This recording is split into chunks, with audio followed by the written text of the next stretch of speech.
If you love art as much as I do, then you probably came across this painting before. What initially seems to be a double portrait of a couple in a bedroom might actually have a rather unsettling backstory. It's titled The Arnolfini Portrait, and it was painted by Jan van Eyck in the 1430s. There's no doubt about this because the master left behind his elaborately decorated signature on the back wall.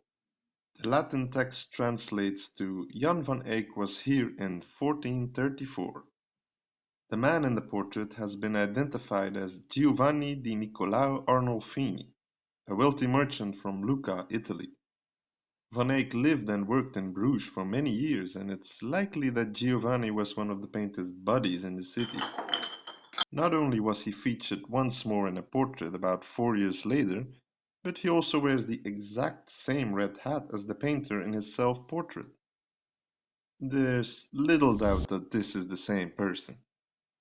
The mystery of the Arnolfini portrait lies in the copious amounts of symbolism. This had led to the conclusion that there might be something more going on than what meets the eye at first glance. The setting is a rather small but luxurious medieval room in Bruges. We don't get to take a peek outside of the window, so unfortunately, we don't really know exactly where this room was located. We do get to see some cherry blossoms outside of the window.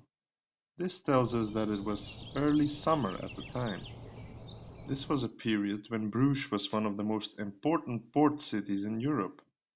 The city prospered and wealthy merchants settled down here, including the Italian man depicted in this portrait. The first trace of his presence in Bruges dates back to 1419. This was at least 15 years before he was eternalized by the Flemish master. The beauty in this painting lies in the fact that it provides an extremely rare glimpse inside a 15th century upper-class room. It's so rare that it's likely the only realistic work of its kind that you'll ever come across. Here are some things you need to understand about the painter of this work.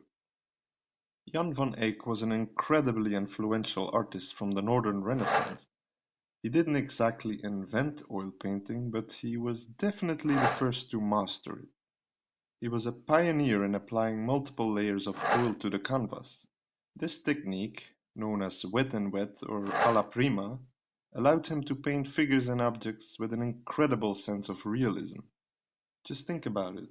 This painting barely measures 82 by 60 centimeters, or about 32 by 23 inches, but the number of things he included is absolutely stunning. Some elements are so small that it's likely that he had to use a magnifying glass to achieve this level of detail. Just look at this chandelier, for example, or the woman's fashionable slippers near the bed, and the man's somewhat outdated shoes in the bottom left corner. And then there's a mirror on the wall, which probably depicts the painter himself, but more about this item later on. Some historians have suggested that the woman might have been pregnant at the time. After all, her figure and the way she rests her hand on her stomach hints at that. The top of the bedpost also depicts Saint Margaret, the patron saint of pregnancy and childbirth. While it certainly makes sense from a modern point of view, this probably isn't the case though. Arnolfini became extremely wealthy by trading textiles, and he simply asked the painter to depict her wearing the flashiest dress she owned.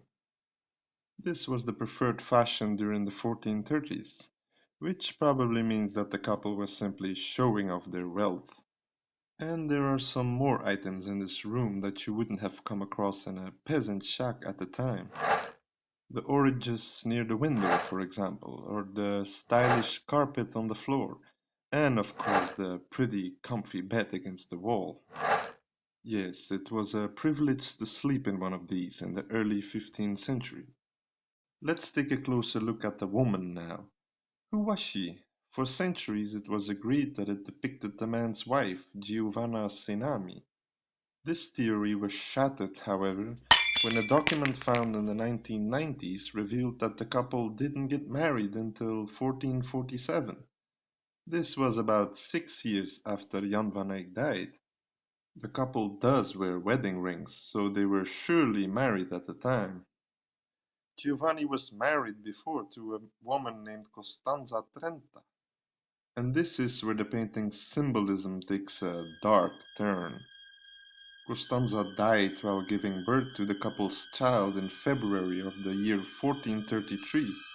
This was about a year before Van Eyck started painting this double portrait.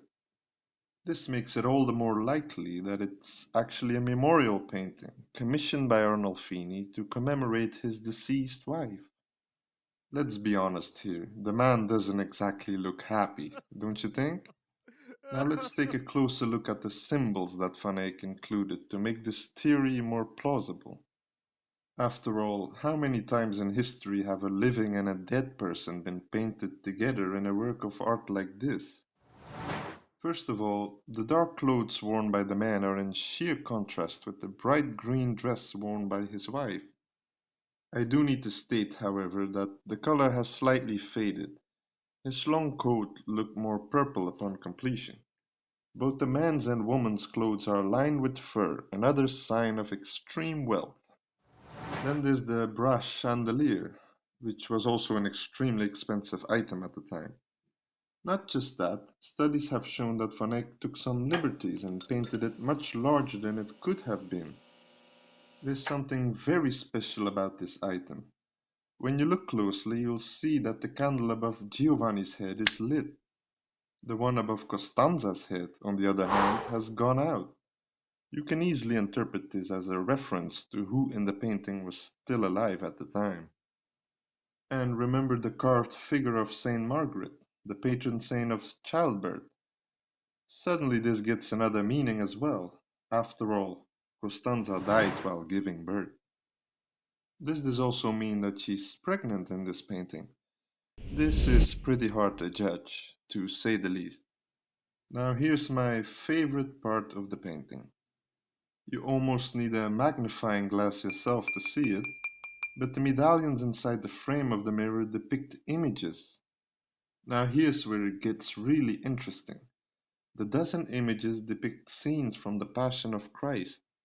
The 6 images on Giovanni's side depict scenes from the life of Christ. The images on Constanza's side depict scenes from Christ's death and resurrection. This is, in my opinion, the biggest evidence that this work is indeed a memorial painting that depicts Arnolfini's deceased wife. Now let's take a closer look at what we actually see in the mirror. This convex mirror provides a pretty accurate view of what the room would look like when you stare into it. Only part of the window on the left and the woman's dress aren't exactly realistic. We see the back of the 2 figures and what appears to be the painter himself and an assistant. I confidently say this because Jan van Eyck actually pulled a similar trick in another of his masterpieces. This equally magnificent work is titled The Virgin with Chancellor Rollin. As you look closely, you can see 2 figures staring at the imaginary background, one of whom is wearing a red hat. The inclusion of this mirror in the Arnolfini portrait must have been absolutely shocking for contemporary viewers. Van Eyck took some more liberties as a mirror of this size simply didn't exist at the time. And more importantly, a realistic depiction of this quality hadn't been completed. It's just one of the many reasons why this particular painting has been discussed endlessly by art historians.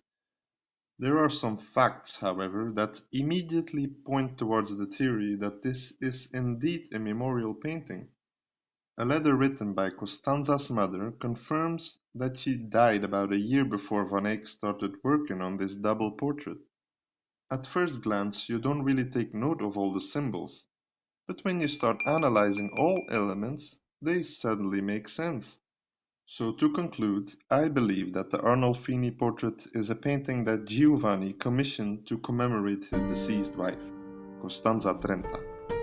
It's a rather unsettling conclusion, but it's the theory that simply connects all the dots.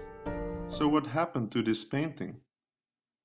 Like his wife, the Italian probably died in Bruges, so the painting didn't leave the city for many years.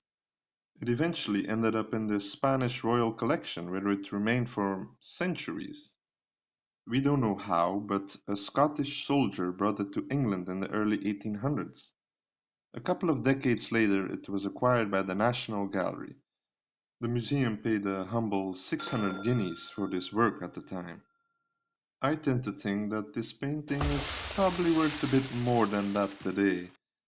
It's a work of art that highlights the sheer brilliance of Jan van Eyck.